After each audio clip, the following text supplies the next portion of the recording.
Nalingi na salanga na kokakateo mabe na koboya yango na kosala na bomoi nanga yawe limbisanga limbisa yawe limbisanga na sengi ngolunayo. Comment Jésus-Christ avait vaincu l'orgueil. Alléluia, alléluia. Jésus avait vaincu l'orgueil par son humilité. Donc comme on a le col à orgueil et ça péché monene aux ali vice il y a péché nyonso racine il y a masumu nyonso et ça orgueil yesu tango yaki na mukili azaki na mission moko principale comment vaincre l'orgueil. Il a vaincu l'orgueil par son contraire qui est l'humilité. Amen, amen. Nous allons voir ensemble comment Jésus-Christ a vaincu l'orgueil par son humilité. Donc, exemple de Jésus-Christ, c'est le seul exemple à suivre. Si tu l'as dit, c'est comment l'orgueil te balongi. Acclamons pour la gloire de notre Dieu et de notre Seigneur. Tolobi Yesu Masi atangwa na mokili aye po abikisa biso pour nous sauver de l'orgueil. Tomoni ke tokoyaki à cause de l'orgueil, Yesu ayaki sikoyo pour que a sauvé biso. Il nous a montré un exemple pour que muton soit linga bika anda exemple wana. Yesu alongi lolendo na komikiti sanaye. Komikisa Yesu nde yaki pona ezala kolonga lolendo. Ata son nzela, je suis le chemin à suivre pour oyeba kotika lolendo, il faut landa lokola Yesu. Bana nzamba haleluya. Tango Satan ayaki na mukanda Esaïe chapitre 14. Ndesika bazo bela biso lulenge ya Satan, le diable. Bazo lo balikambu ya roi moko mais bazo comparer comme c'est lui Satan le diable. Makambu bazo lo ba awa eza makambu ya Lucifer. Amen amen. Esaïe 14. Okomona koma démon azoloba. Na komata likolo. Na kombicha place na Nzambe. Na okoma likolo ba étoile nyonso ya Nzambe pungana konza. Eza orgueil. Et batangeli bisongo Esaïe 14:13. Tu disais en ton cœur, je monterai au ciel. J'élèverai mon trône au-dessus des étoiles de Dieu. Je m'assiérai sur les montagnes de l'assemblée à l'extrémité du septentrion. Je monterai sur les sommets de nues. Je serai semblable au Très-Haut. Parole du Seigneur. Maboko makaspan le komona kole sumasi. Péché à orgueil, et ça péché au la motema. Tous les gens qui ont des démons, ils ont un motema. Lucifer, tant que vous avez moi en Nzambe, vous avez une richesse nyonso. Abandi kolobana motema na ye. Na komata. Na kokoma likolo. Na koleka na Nzambe. Na kocha kit na likolo. Parce que Jésus a dit comment langage na biso ba chrétien, vous avez un langage nin. Amen amen. Alléluia alléluia. Psaume 43 verset 27, les psaumes est comment prendre Jésus-Christ. Alléluia alléluia. Vous avez le psaume est comment prendre Jésus-Christ. Mon âme s'est humiliée dans les poussières. Là, c'est écrit pour Jésus-Christ. Moli monangai et mikiti siti na katia poussière. Une fois aux ka posa le kole à Satana na komata na kokoma likolo na koleka batu nyonso. À ce moment-là, c'est l'orgueil, il y a démon. Amen amen. L'humilité à Jésus-Christ, c'est le but. Mon âme s'est humiliée dans la poussière. Motema na yo, il faut emikitisa. Emikitisa, etalisa ke ozotombo la ba mususu, ozolinga yo kita. Mais quand vous avez la posa, il y a qu'au dominer sur les autres, c'est de l'orgueil. C'est la pensée qui était dans Satan, le diable. Pensez à Lucifer, nakomata. Vous avez makanisa bongote, vous avez la poussa au dominer, vous avez la poussa au lekabatu nyonso. Na makanisi mabe ya yo za likolo na bango. nzambe akosala na yo esika linga sala na yo akocha yo place nga cha yo mais kozwa makanisité ke yo okonza nyonso. Amen amen. Yango Yesu atalisi so pona ba Kristo, mon âme s'est humiliée dans la poussière. De moi azoloba, je serai semblable au très haut. Vous avez dans Ésaïe 14 verset 13, je serai semblable au très haut. Na koza lokola nzambe. Na mokili oyo na oka bato bazo pe akombo ba nzambe. Mutusu ba benga ye kombo Dieu, baza ebele, ba kombo ba nzambe. Je serai semblable. Aka koma lokola nzambe. C'est l'esprit qui était arrivé na Adam et Ève. Alors biso ko lembuma o koma lokola nzambe. Bana nzambe alléluia. Naka passer pour azo prêcher, azo forcer pour à convaincre bana nzambe que baza ba nzambe, baza ba grand Dieu. Eza rare. Biso zayi bikelam. Vous allez elingi nzambe, vous allez tout ça ba nzambe te ba créateur te. Amen amen. Zabi kelamu lokola mwana nzambe. Mais si comme nzambe lokola le Dieu très haut, ezali makanisi ya démon. Abina koza lokola nzambe. Makanisi wana ya nakoza lokola nzambe, ezali makanisi ya ba démon.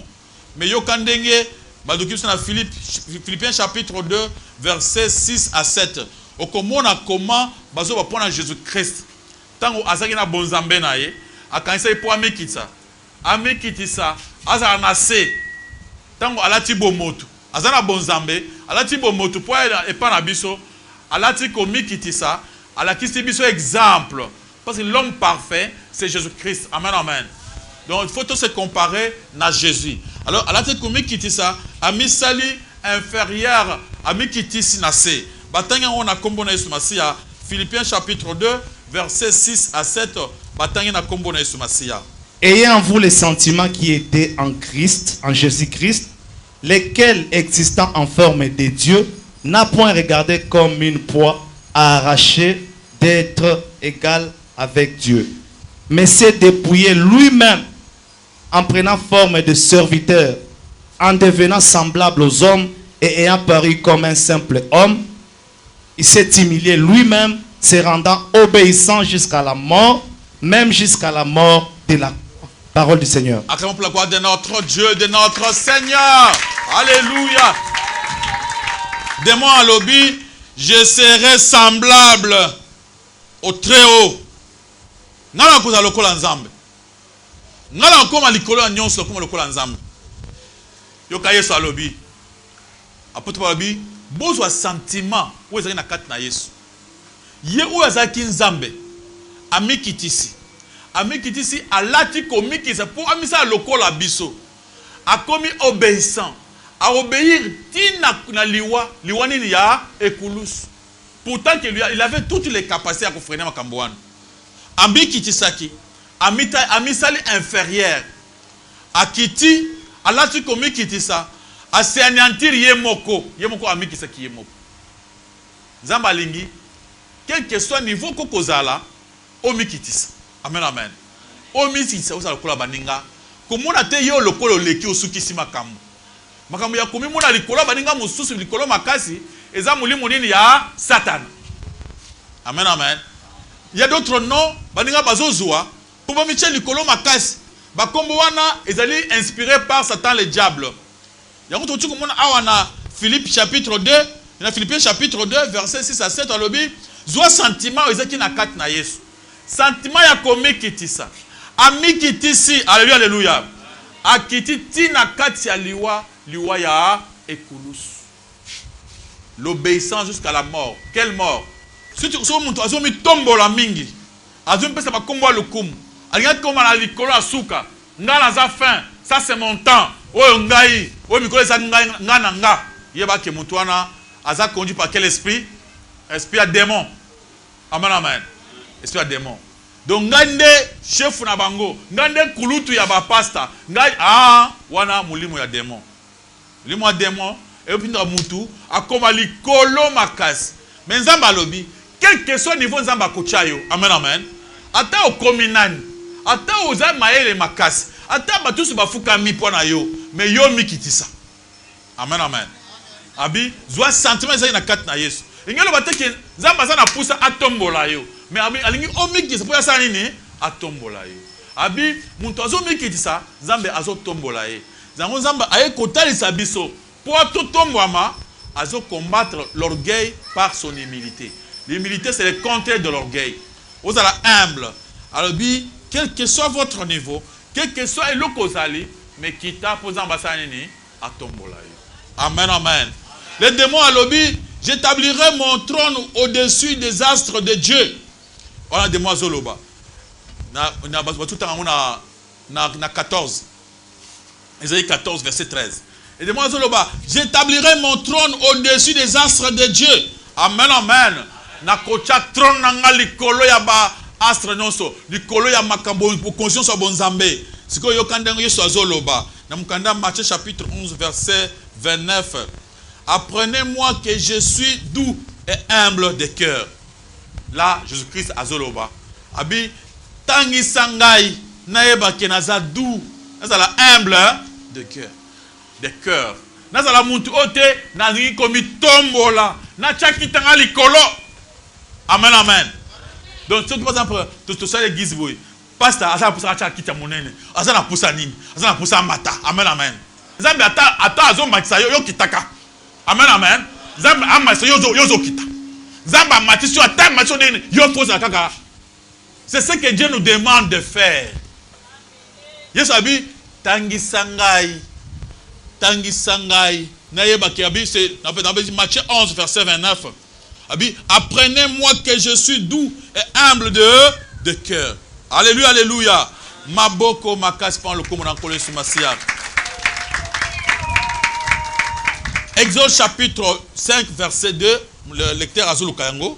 On a dans ce contexte que Nzambe Yesu ayena mokili pour nous montrer le chemin. Quel chemin? Le chemin à suivre, c'est Jésus lui-même. Il faut parler comme Jésus. Amen, amen. Il ne faut pas parler comme un démon. Démon azolo baka maloba ya komumatisa. Yesu ali maloba kusani yako mikitis. Abi yokoli sangai na yokola nazala doux na yokola ke naza doux naza humble de cœur. So oza doux même dans ta façon de répondre aux gens. Okata tu maloba te amen amen. Tu so bazaka so ko lebele kambo ya mati des gens avimbi. Pourquoi yé muntro ko ya lebele ngabo amata. Te zala doux. So oza doux so lebele kamata esali opasi. Naza Zambe yokoli sangai nazala doux nazala humble de quoi? De cœur. Amen, amen. Apprenez-moi. C'est-à-dire nous suivons l'exemple de Jésus-Christ. Batangeli bison ndenge de moi zoloba na Exode chapitre 5 verset 2. Pharaon répondit: Qui est l'Éternel pour que j'obéisse à sa voix en laissant aller Israël? Je ne connais point l'Éternel et je ne laisserai point aller Israël. Moi, je sais que l'Éternel m'a envoyé pour que tout le monde, le peuple israélien, était là, qui est éternel?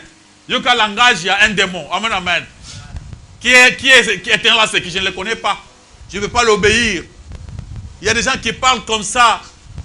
Ils considèrent les gens qui prient comme des insensés.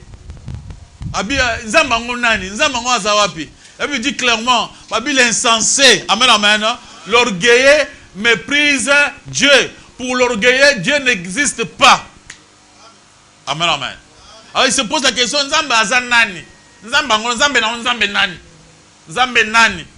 alors Jésus-Christ ne parle pas ainsi.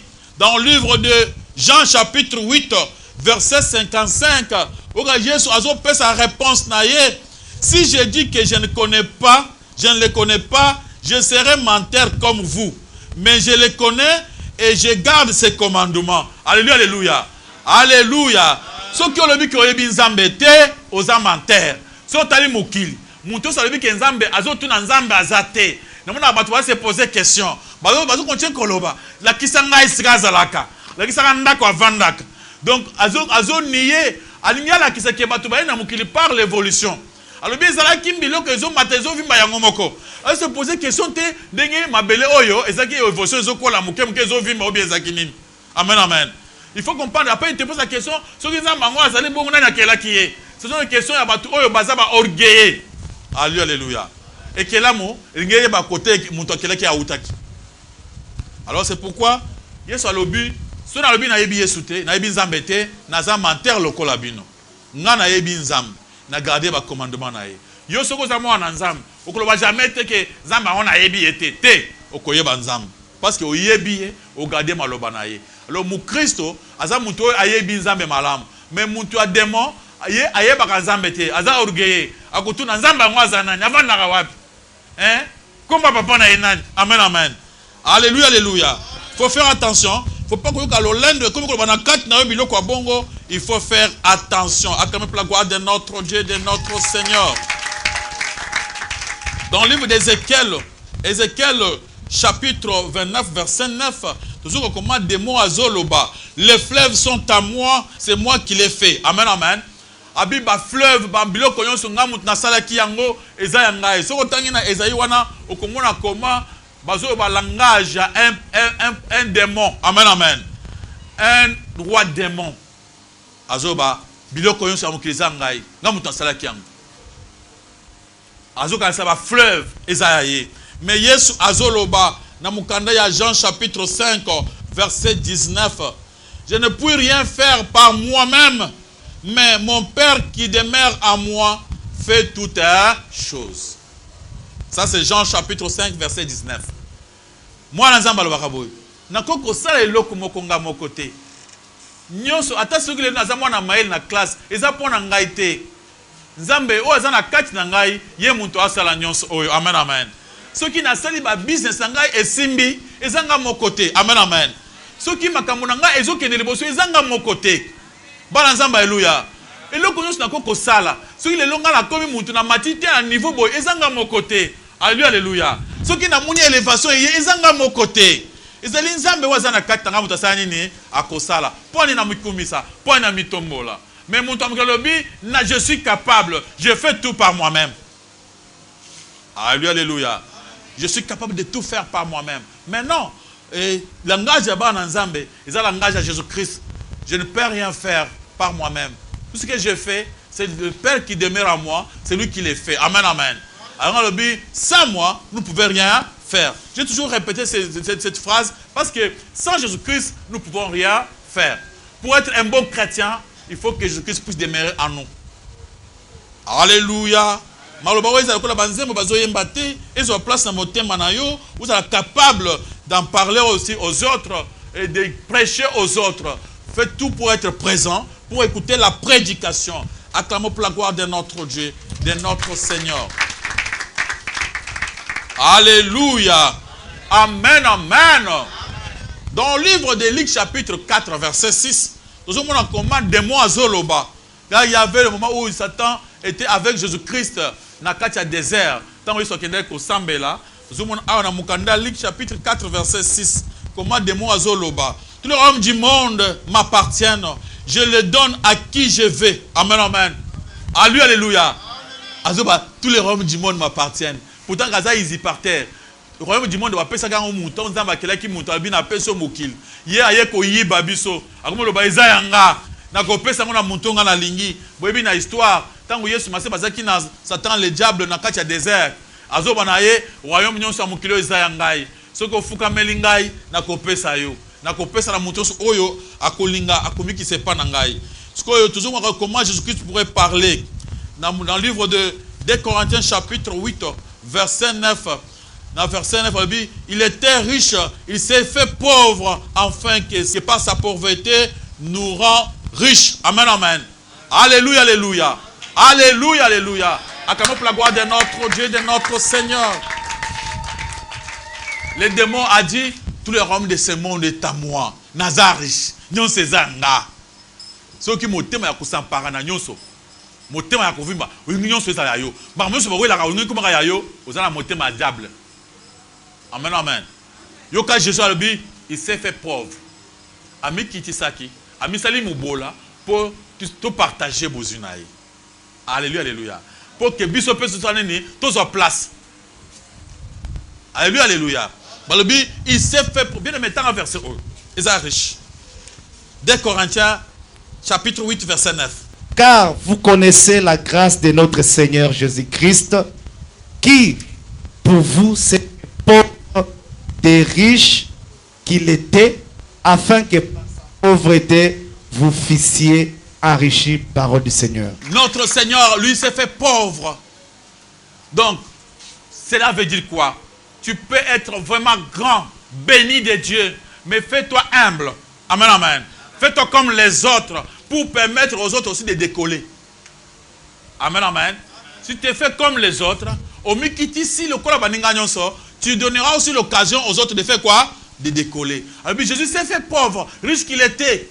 Pourtant que c'est un homme qui n'a nyonso, ma belle yangai, belle nyonso yangai, na ko peso royaume. Habité, yeso habité, na misali mubola pour bala nyonso basani ni ba pambolama. Acclamons pour la gloire de notre Dieu, de notre Seigneur, de notre roi, notre bien-aimé Ésaïe 10 verset 13 à 14. Ça c'est ce que vous cherchez. Ésaïe 10 13 à 14. Tozomona awa comment Jésus-Christ, ça c'est des mots qui va parler. Les démons ont prouvé que azana nyonso. Je viens de parler de Ésaïe 10, verset 13 à 14. Car il dit, c'est par la force de ma main que j'ai agi, c'est par ma sagesse, car je suis intelligent, j'ai reculé les limites des peuples, épié leurs trésors, et comme un héros, j'ai renversé ceux qui siégeaient sur des trônes. 14. J'ai mis la main sur les richesses des peuples comme sur un nid, et comme on ramasse des œufs abandonnés, j'ai ramassé toute la terre. Nul n'a remué l'aile, ni le bec, ni poussé un cri, parole du Seigneur. C'est par ma propre intelligence. Je suis sage, je suis intelligent. C'est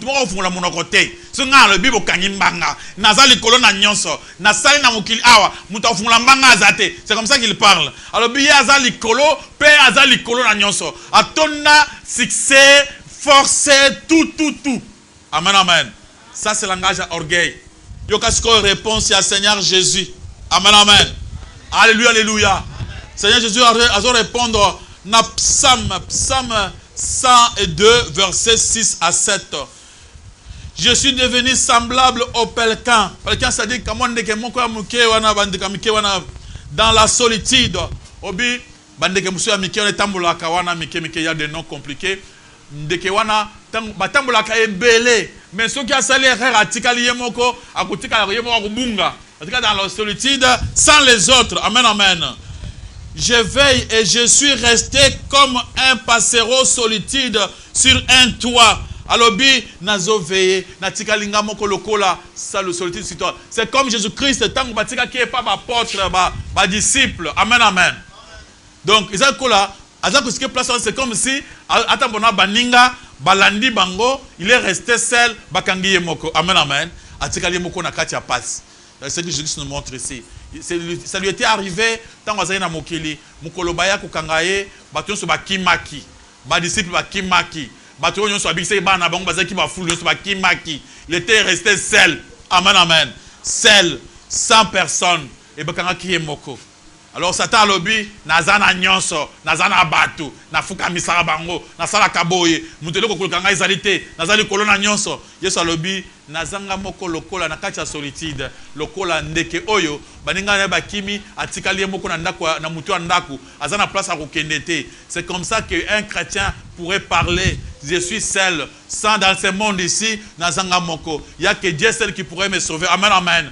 Alléluia, alléluia. Je n'ai rien dans ce monde. Tout ce que nous pouvons avoir un jour au côté de Yomoko. Alléluia, alléluia. Il faut dans Jésus-Christ. Mais Mouto Mukila Lolendo, Azomona Nazana peuple, Nazana boye. Tout ça, les animingi pour na batu oyo, bazana monde ya Lolendo. Amen, amen.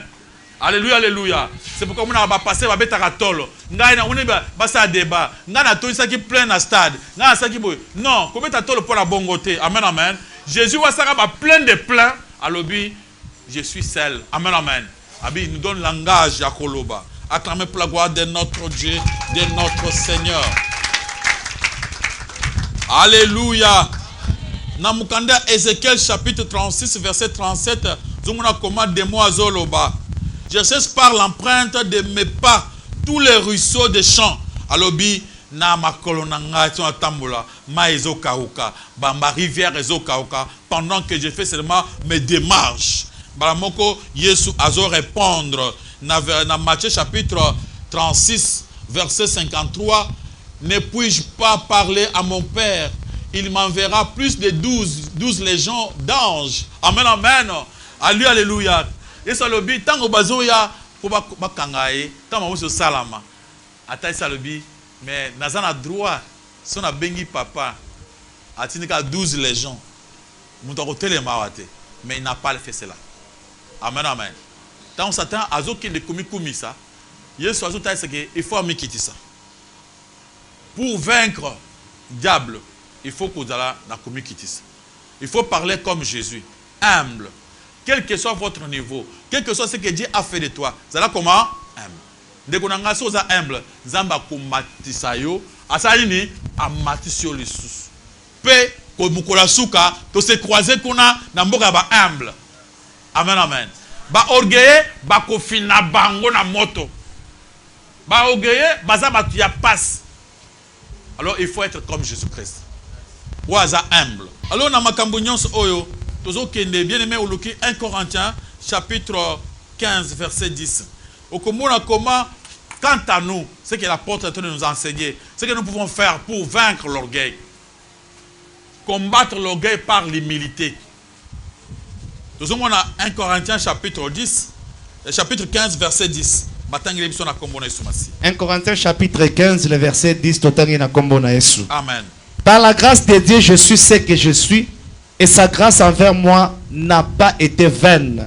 Loin de là, j'ai travaillé plus que tous, non pas moi toutefois, mais la grâce de Dieu qui est avec moi. Parole du Seigneur. Acclamons pour la gloire de notre Dieu et de notre Seigneur. Apôtre Paul, il s'est regardé dans la élévation à Makassi.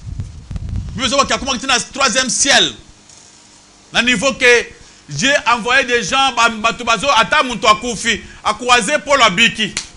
Il y avait même que au croiser Paul au PC Mota dans le Boko. Tant que vous avez un bino, aussi moi la zobe la magie sanini et sil. Amen, amen.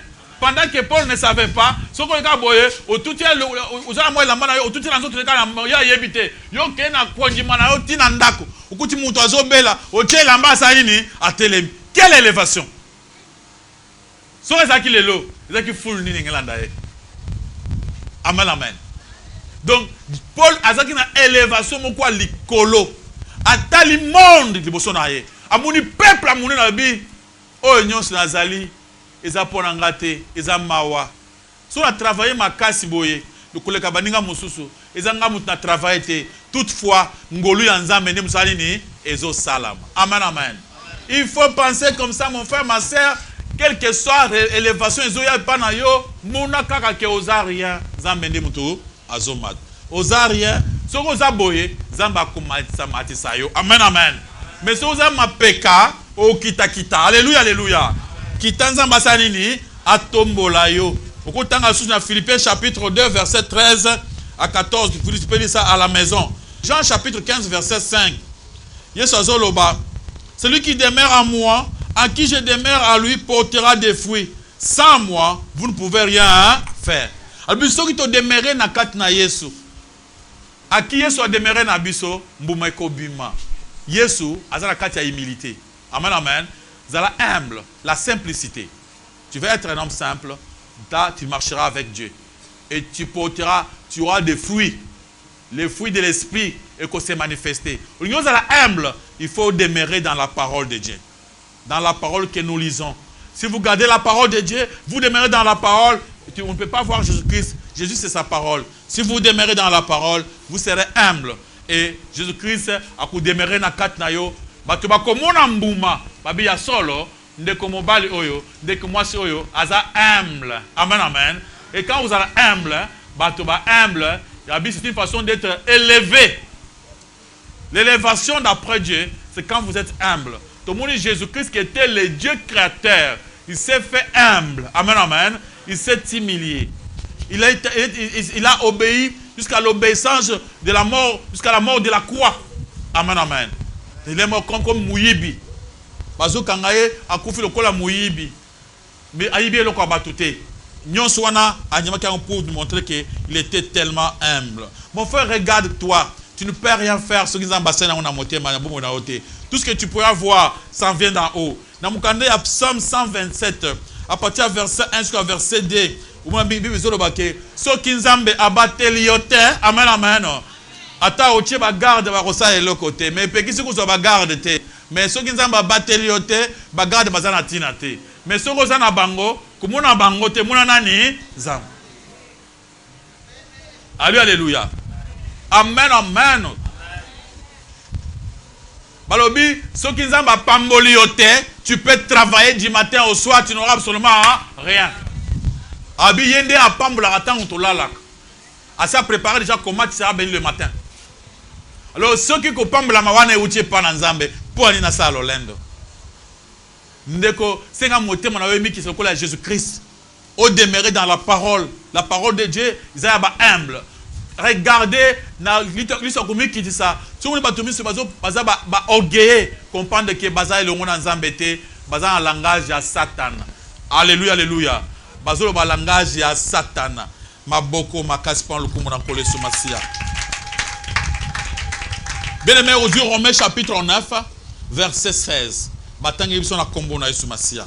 Dans mon canard Romains chapitre 9, verset 16, nous avons comme la Bible que tout dépend que de la grâce. Ça ne dépend pas de ce que nous faisons, mais tout dépend de Dieu lui-même. Verset 16. Ainsi donc, cela ne dépend ni de celui qui veut, ni de celui qui court, mais de Dieu qui fait miséricorde. Alléluia. Alléluia. Cela ne dépend. Récite. Ils ont dépendre de tes namuto lingi. Même si toi tu veux réussir, combien de personnes vont réussir? Amen, amen. Ni de celui qui court, même tata yon ne mutozo kim, ata yon ne mutozo sala. Et dépend de la yote. La réussite de vie dépend de qui? De la vie dépend de qui? De Dieu. C'est Dieu qui fait quoi? Mawa. C'est Dieu qui fait miséricorde. Son ambassade au mawate, ingelo bake, ceux qui les l'ont. Amen, amen. Alléluia. Vous avez qui Salomon, là dans le salon à Batou.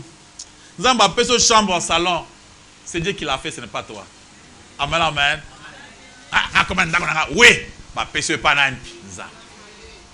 Alongulo qui Salomon, au commis penani, Kolonda. Alléluia. Il arrive que non. Au commis penani, moi parcelle. Quelque part, nous avons moi parcelle, il y a vanda. Kobeta toloté, rien. Yo mwana maele te.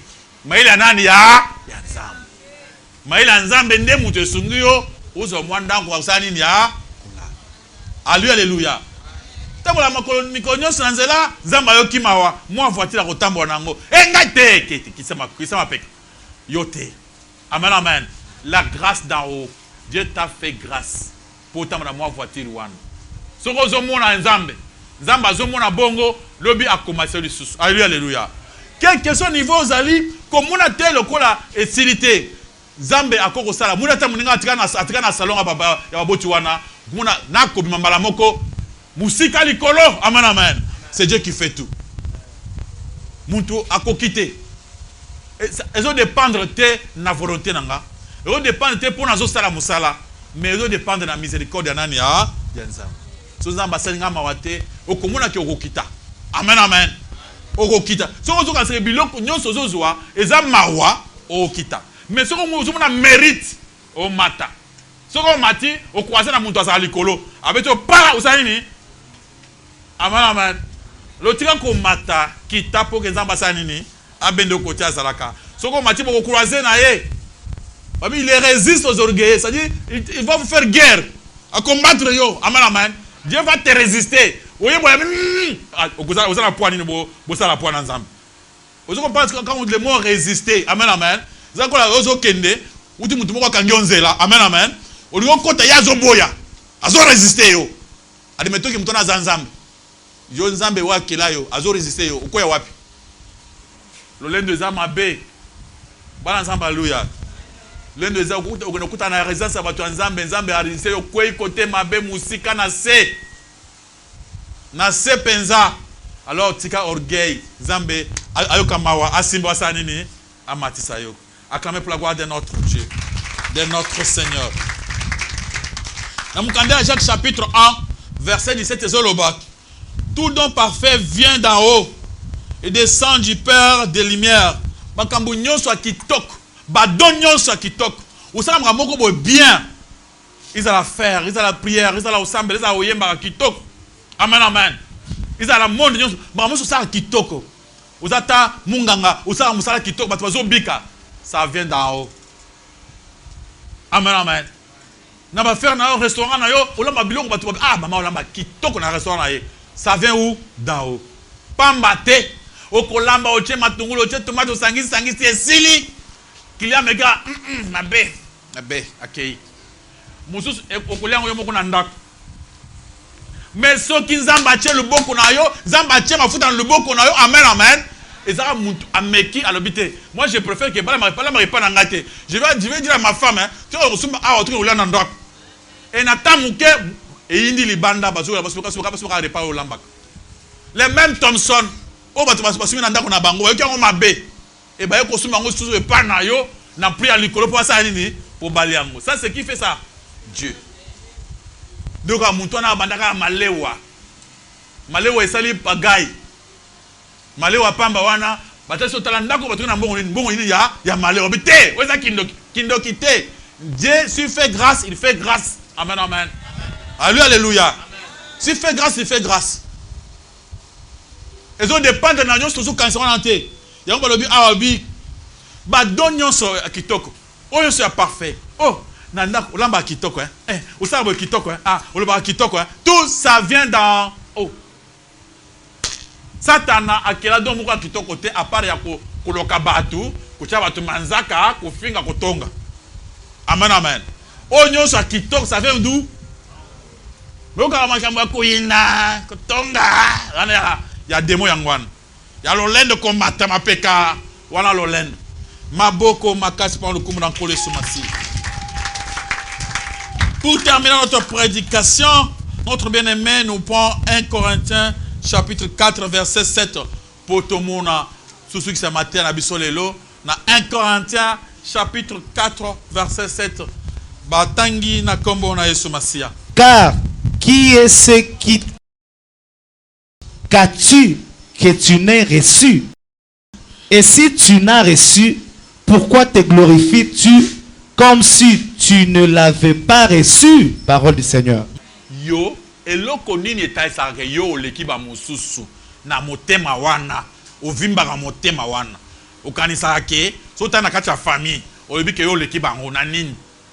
Qui est-ce qui te distingue? Eloko nini yo ozanango, oyo bapesa yo te, yebisanga eloko nini? Mutu atuni nzambe wa pesaka. Yebisanga eloko nini oyo ozwa oyo nzamba pesa yote. Mungongo kitoko yote pa nani? Amen amen.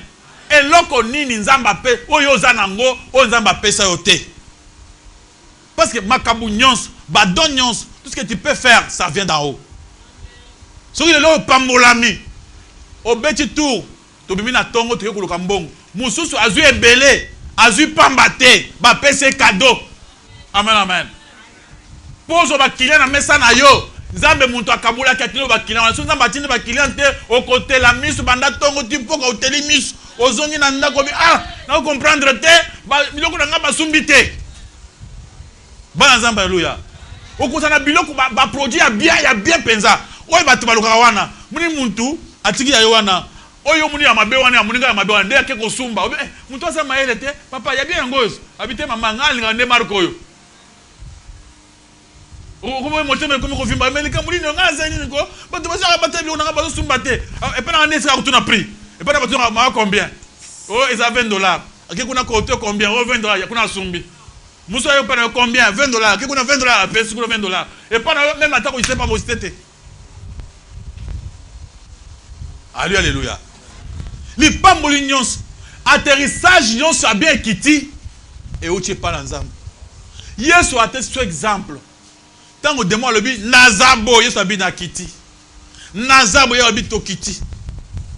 Kita zamba sanin a relever. Alléluia alléluia. Mi kiti sanamba sanini atongo. Tala mokili. Muni batu. Kumona muntu aleki yote. kuna muntu lekité mais tombola batu likolo na yo amen amen pesa bango valeur ce motema vandi po tonga aloba motema na ngatika ngalo le pamba pamba yo tira balo pamba pamba nini eloko nini yo za nangu yo oyo obimo okela nini ali avant nzambe abi qui est-ce qui te distingue des autres likambu oyo eza munene ezaki na kati église ngai kiti batsenga bisika côté wana ya biso kitu cha likolo batpunga mukolonga na ye batsenga côté babola yo za ndani mikiti sana église za mabongo te amen amen. C'est ça ce que Dieu veut. Tu veux marcher avec lui, deviens humble. Si tu es humble, à ce moment-là, Dieu va marcher avec toi. Alléluia. Humilie-toi. Soyez un homme simple. La simplicité, c'est la chose que Dieu cherche auprès de nous. Pour être simple. Tout ce que nous pouvons avoir, les avoirs, ils sont inutiles. Ils sont biloko mukil. Mais tout le monde a Nzambe na première place. Tout le monde a muninga na biso na valeur. Alléluia. Totombola muninga. Kita na niveau ya muninga, pour muninga place ni à profiter puis à décoller. Alléluia. Autant yo ozo décoller likolo, il faut ça na papuna c'est pour que baninga ba mataper pour décoller ensemble. Ne montez pas seul. Maboko makasi pour le komona coller ce massif. C'était le serment d'aujourd'hui. Merci pasteur pour la parole. Amen. Pasteur Nalingina Yeba na makambo ya kosambela. Qu'en est-il na ba conducteur ya prière ou azo conduire prière pour que batuba ba sambela. Mais abandi ko faire réciter pour batunio so balanda. Au lieu peut-être que ezala na dispensation. Bible est-ce que ezoko autorisé en pe que batu akoko réciter prière ya mutu moko et groupe mobimba. Merci. Il y a des gens qui fait faire rester aux autres restation à prière. Boloba loba nzambe na ngai oza bolingo wana sinaza mutu te yo kominde mutu yo nde ozolo banga zo répéter. Amen amen. Nzambe wana papa na ngamoko la kisanga moko na sambela. Yesu alobi nini? Yesu attend na bayokuli babi maître montre-nous comment nous devons prier. Alobi bo sambela boy. Et comme prière na ngai yo nde olobi. Prière ezali pensée. Ezali aimer Dieu de tout son cœur, de toute sa pensée. Donc il faut pas penser na ngai e ba mnazoloba. Ngai na ba penser na ngai attendre les biscuits hein. Na ka mama mususu nzambe na ngai nzambe na bongoli motema. Nzambe otumaka o bato bongoli motema cha musabi. Na bongoli motema na tiki masumu. Est-ce que ça mutu alobi? Yo mutu olobi. Ezakolo oyembisi mutu nzembo. Non maman eza ngamuna kuzanga koyeba. Biloko ngo utamingi na ba protestant ebele ba garder biloko moko ya biloko moko mususu zaki ya kala faut kotika ngo batika tika nango so asali campagne bote ma loba nzambe nalingi yo yo muntu lobi ya lobi te muntu alingi nzambe za yo muntu zoloba ye ata azana kisi na poche na bika nalingi yo po yo osepela donc eza distraction o bande ko na na prière mune mutu sorti na kati ndako ala na TV loba Seigneur Jésus et par Seigneur Jésus je t'aime. Non. Ça, c'est la distraction. Alléluia. La prière, c'est une façon de causer avec Dieu. Dieu en face, toi, tu le vois, tu parles avec lui. Alors, je ne suis pas là pour que modérateur, modérateur, on peut faire une requête à prière. Bon de l'ensemble, moi, je prie à ma façon. Ngamoko na va na quoi Seigneur mukola na mama ba pesa biloko na ya na boka musoi après na pesa ngobali ya uzando kite uzando kimunene tube na ontipa muto leki soi nayo ayeba ka leki soi nayo il y a des gens comme ça ba pesa biloko achira muto mesa ça ningisi yebisa muto na ki obwaka soi ndenga biloko yebisa va lui dire ata fane kuna nzambe bite uzama na malamu parce que keno yebisa on de quoi na chaki crachat vous savez nini? Vous expliquer. Tu comprends que cette façon de prier est une distraction. Amen, amen. Mon tout temps ensemble là, azana makamobele follow bananzambe, yo pese ka requête yemo ensemble là, o pese requête yemo ensemble. Ce n'est pas que au dire kana requête, vous la qui c'est là pour accoter ensemble. Merci pasteur pour na maloba. Amen. Mutuna nangeza boye. Eza ba pasteur belé. Ko bazote abiso liloba nzambe. Non, na das net bible biso. Moi c'est à côté le matin na cher. Pour epekisi donc bible epekisi yango. Pourquoi ba donc muté wingiti afuka me alibosa muninga. Mais donc parce que bela pasteur ozo ko ba bisa biso, surtout l'église na zala ozo ko ba bisa biso. Donc kolanda bible te bible zanzela donc bela mino bible bible ze ba le ko zilisa yo. Pasteur wona ba pasteur to ko ba kwa nini wana. Bon, tulanda nini? Bana zamba eloya. Tulanda nini? Na mukanda Josué balobi tanga bible butu na moi. Pour fungoma bien, OK de liboso. To yebeli nzamba ngwapi? Na bible te? Ko sambela. To yebeli ngwapi? Na bible. So tulanda so bible te, tulanda so vision ya mutu pour nane ndoto na ye ou bien prophétie na ye. Comment tu veux que ozamba mososo tutiki bible? Bible ndenzela nde tokolanda. So habitu na bible te tokoyoka muntu wana te. Biso tolanda ka bible wana. Yebisa muntu ke balokomi boy. Soki osali makambo libanda ya bible ozana nzambe te, ozana satan. Muntu na nzambe asama makambo kana kati ya bible. Soki au-delà de ce qui est écrit, okomi ko la satan. Alors poto za to muntu kota na satan te, malamu za na bible poto tambola malamu. Alors ce qu'on contredire bible, pourquoi autant en onsus? Mona muntu wana mama na te wana azibe bible susu. Afungu so bible atangi susu. Ah mama, bible e pekisi autant ko côté. Yo fungu na sote yo susu degni. So bible zama betika munyoso. Amen amen.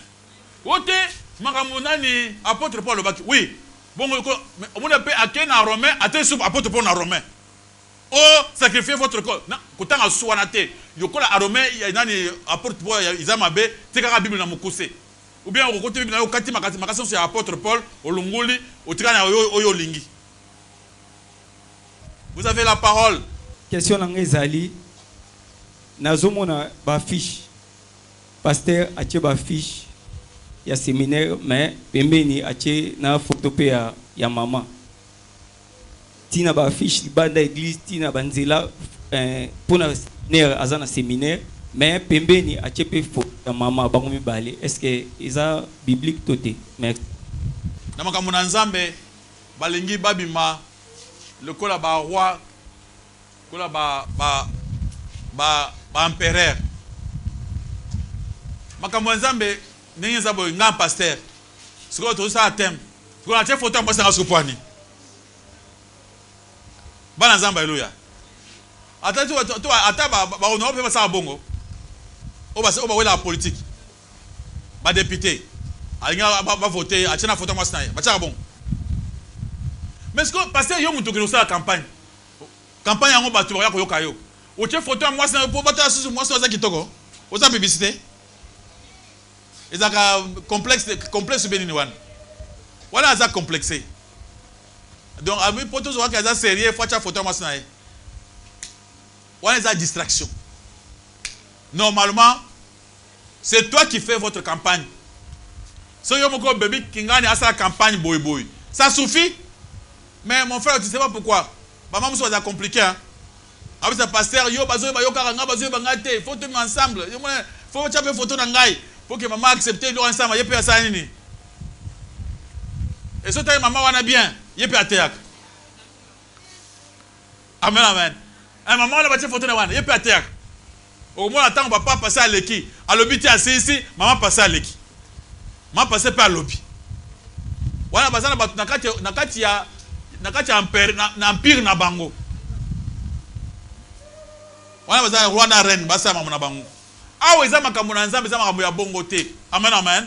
Eza intil komisa ko chape photo moi sita ya chape na bana na ye.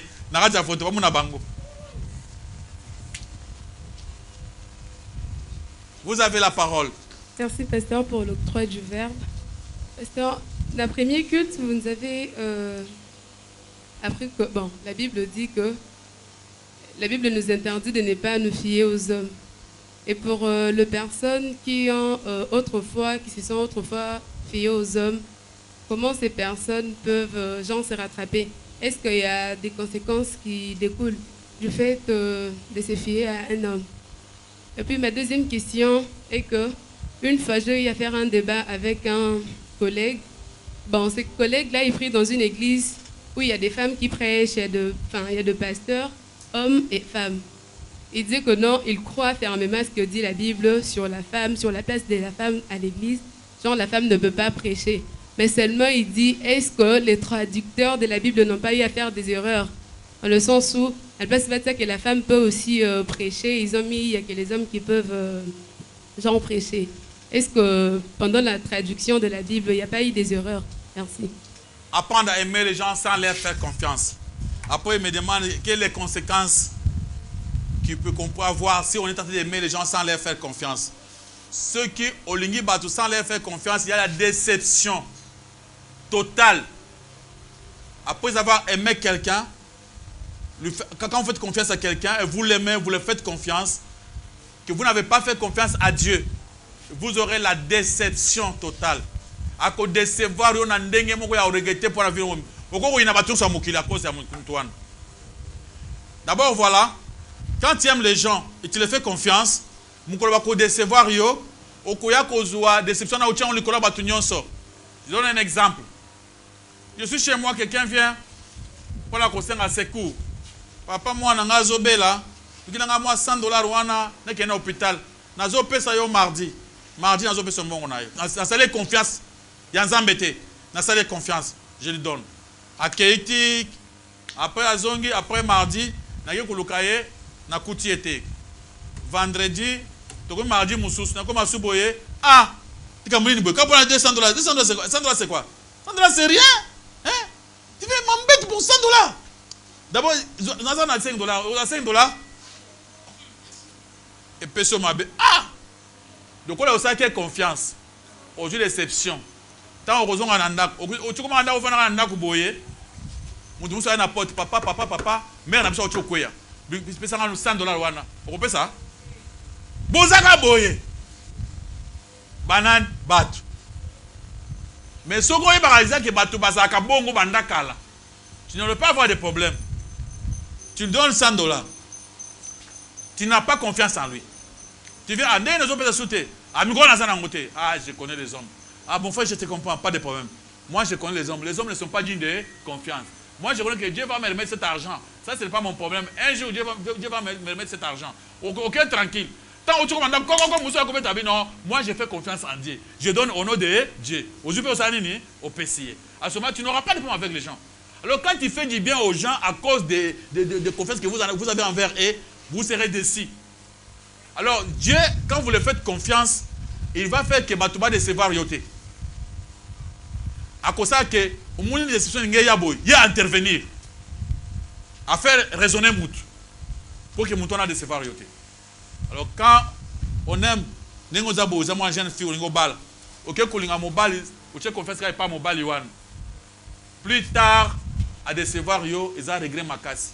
Mais si tu as fait confiance en Dieu, au Binzambe, na osambela pona mobali eza liboso na ngai nzambe eza na pusa na mona soki eza mobali ozo pesa nga pona ngai nzambe a convaincre yo et tu es convaincu na ndenge omona ka nzambe ndenge osambela okoti libala wana oko mitia na maboko ya nzambe nzambe akobatela mutu wana akomona vie na bio ça nini et comme tu na souka ensemble. Pourquoi? Tu avais fait confiance en Dieu. Confiance en l'homme. Komona obali boye akufi da basali mariage après 4 mois akufi a décevoir yo. L'homme n'est pas digne de confiance. Soit Koufi, au Koufi, si Moubali m'a mokebo, maman s'en bokeba, milimu. Moubali a bali 4 mois à Koufi. Voilà, Bambel Moussou au bas sur le Babel Kima. À Koufi, ça Moubali 4 mois. 4 mois, aliaki. Attends, tu vas te zoomer au liaki, Bakondi Mayote. Les garçons vont commencer à fuir. 4 mois, papa, taille moko. Abalé combien? 4 mois, tika. Et c'est aussi problème. Alors il faut savoir faire confiance à Dieu pour que ça m'a sonné à bon côté. Amen, amen. Alléluia, alléluia. Alors maintenant, la deuxième question. Peut-être, tant qu'on va traduire la Bible, c'est qu'il y a une erreur. Le problème c'est que, aucun en Israël. C'est la Bible. La femme n'a jamais prêché en Israël. La Bible. La femme n'a jamais prêché en Israël. Pourquoi? Et ça la m'a. c'est-à-dire Bible est bien. Il y a combien de versions? Nous avons plusieurs versions. Louis II, en français, a interprété la Bible na Kébré, en français. En Israël. Louis II, en français, a interprété la Bible na France, na Kébré, en français. Donc, Semer a interprété P. À la façon peut interpréter. Nous avons une Bible d'Arbi, à Zamwana, il parle qu'à Zamwana Israël. Mais à Cologne, à Paris, en France, a interprété quoi? La Bible. Nous avons la Bible de Jérusalem, Bana Israël kak. Au Banima, Bazaba chrétien. Bangonde, c'est la Bible, il y a Jérusalem. Interprétation, on a, et puis si moi ça t'est. Ok, la Bible est top. Et puis si moi ça t'est. Il y a plusieurs versions que moi je pourrais. De toutes les versions que moi je connais, version mon côté, aucune version de ces versions a jamais accepté que moi ça a prêché. À ce moment-là, comment erreur wana bâton se bastale en mokak. C'est-à-dire frère Atika Kozala Azali fanatique, il y a Basi wana. Donc il y a plusieurs versions. Soit ta version mon côté erreur on peut comprendre, mais toutes les versions elles concernent erreur de mon côté. Amen amen. Et à part ça, il y a d'autres versions en anglais. En anglais, interpréter. En anglais, il y a plusieurs versions. Plusieurs versions. La version sur anglais, elle peut moi ça théâtre. Là, vous voyez que. Tant que vous avez côté, il n'y a pas apôtre Paul, qui grec. Ce n'était pas en hébreu. Hébreu, c'est l'Ancien Testament. Il y a qui grec. Grec, c'est facile pour le bango. Amen, amen. Encore une question. Maman moko ayaka kote ya biso maloba na nzambe. Ya te ya biso na comprendre tenga sironga na comprendre za maloba na nzambe. Ya te ya biso pasteur kaba makamba souffrance. Pona nini mukileza nyokama. Pona nini mwasi akoma obota na passe. Pona nini mukileza boy pasteur. Est-ce que ezaka maloba na nzambe pasteur? Pona nini makambo boy. Wana muntu aza posséder na milimu ya mawana ye azomema yango pa na bino. Biso totiaka bato esengo. Amen amen. Ah, ote muntu esengo. Mukileza nzambe mukileza kitoko nzamba sango kitoko. Nzamba za papa na yo yo pe okopambolama. Nzamba akotika yo te akopambulo atandenge nini. Zana esengo po nzamba sipoza nini na esengo. Oko kwa nini masa bota na pasi. Yo kende kokela yo mukili, masa bota na pasi te. Wana azali aza posséder. A posséder.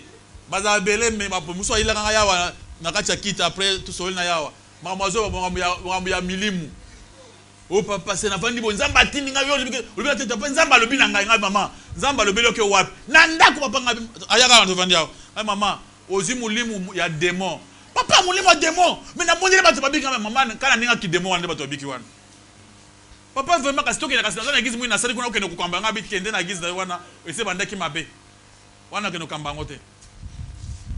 Merci pasteur pour la maloba. Nayoka ba pasteur belé. Bazo ebisa biso boya l'église na biso basi bazora mabala. Donc bana mbali bazora misala. Donc ba skina ba voyage bazora ba voyage. Depuis naza awa nayoka to biso boya pa ina ngai ngana ebisa ba to vérité boya na boya ebisa biso ka boya epa ina Yesu akosunga bino akopambola bino donc bokusa malamu bondimela Yesu botala ngai te pasteur bato pe tokolo balokola ndenge nini wana alinga faire quoi mutuke bato so babala kiawa ka po basaki ba jeune amen amen bato muso babana na mukilina no asambela te me abala asambela kata ko sambela te nzamba lobi asaka bolamu pona bato na bato malamu mais na mukanda nzamba lobi cherchez purement le royaume de cieux le reste vous sera comment donné alors biso to sambela pona bukunza lola to sambeli nzamba lobi le reste mo osanine akopesa biso to yebi ke biloko nyonso nango pusa soki na mikiti na zamutu moko simple nzamba akopesa ngai voyage mariage travail makambo nyonso tout nzamba osanine bonne santé pe nzamba akopesa ngai yango. Alors quand vous au lieu de mettre Jésus-Christ en première position vous mettez le voyage la santé et l'argent ro muntu aye pona mbongo. Amen amen. Nzamba lobi awa soki muntu alali pongi tanga ake osala musala ngana che mongo na musala Nzamba lobi te ke uya tango ko sambela boyo ko isi mbongo lokola man te. Ce n'est pas tango man. Abi faut ba travailler pour avoir nini mbongo. Alléluia. Ne soyez pas fainéant, il te faut travailler pour gagner ta vie. Mais on appelle les gens pour recevoir Christ. Bakuta na Christ qui ça nini asaï la bango. Il faut leur dire ainsi à ta baboye koya pour atumi bazara soko che carré au che service à prière pour na mabala okumona ti libanda ya nzela batu bazo sia ko sambela. Soko chango pour na Jésus Christ batu bakoya te yo chaka pour na Jésus. Batu baya te yo konche ko sala ka pour na nini Jésus. Merci pasteur. Na Bible pasteur. Satan a bébé na Nzambe malgré Nzamba bwaki ye. Nzamba bwaki na ba capacité na ye tout. Na mayele na ye tout. Malgré a poussé bébé na malgré ba orgueil na ye. Et pas ya mutuke na orgueil na ba chaye Nzamba longoli yango. Question na ngwana pasteur. Mais ba bwaki na gloire. Azaki archange. Azonga azaka na gloire. Même Bible zo ba ke azana gloire ti lelo. Na gloire oyo Nzamba pesa ye. Nzamba tira temps ya patience. Dieu a toujours été motema monene. Azan temps oyo ke batika ye ti na temps wana temps kokoka. O Nzamba promettre. Même temps yeso akina mukili ba demo ba zomona yeso bi to yebi kengonga ko kina no te ko sala biso tala biso miso aboite. Yesu pe azoye ba kengonga nani ko kakite ngonga ko ka oye moko a promettre bango poke atala comment a ko finir bango. Notre Dieu a toujours été bon. Il n'est pas comme les hommes.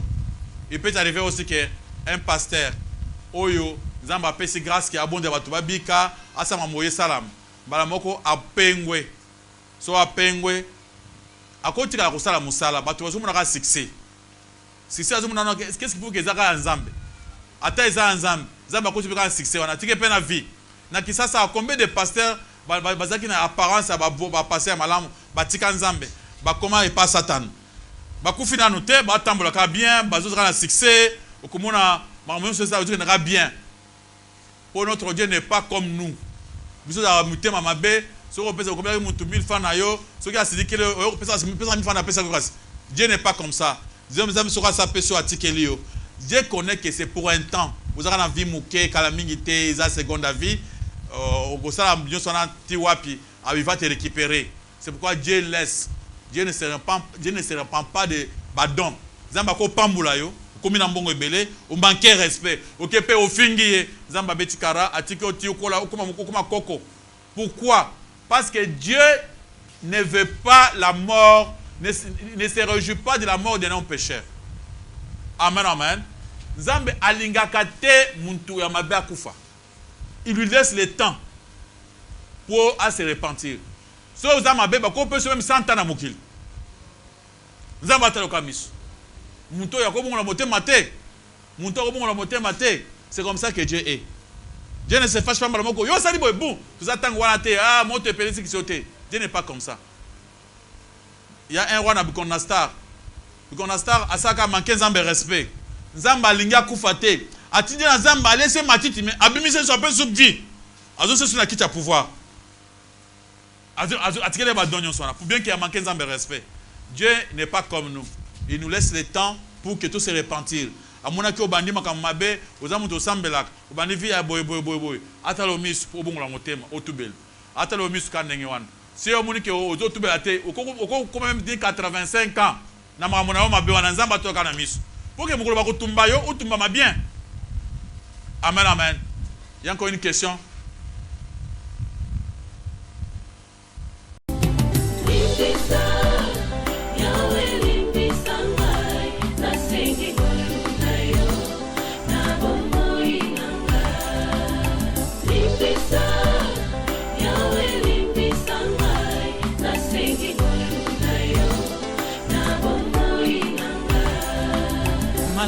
Nalingi na salanga na kokakateo mabe na koboya yango na kosala na bomoi nanga yawe limbisanga